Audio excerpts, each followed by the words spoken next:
5 দিনের মজা আর একটা বছরের অপেক্ষা। দেখতে দেখতে পুজো চলেই আসলো। কাল মহালয়া। আশা করছি সবাই পুজোর জন্য অনেক বেশি এক্সাইটেড। আমিও এক্সাইটেড।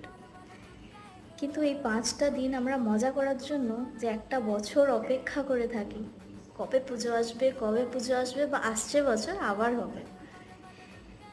এই পুজোটা যদি 5 দিন না হয়ে আরও বেশি দিন হতো, কি সবার জন্য এতটা স্পেশাল থাকতো?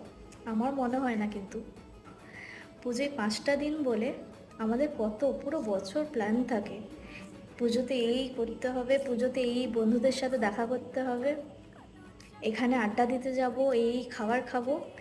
এটাই একটা স্পেশালিটি দুর্গাপূজার। দুর্গাপূজা যদি আরও বেশি দিন হতো, আমার মনে হয় না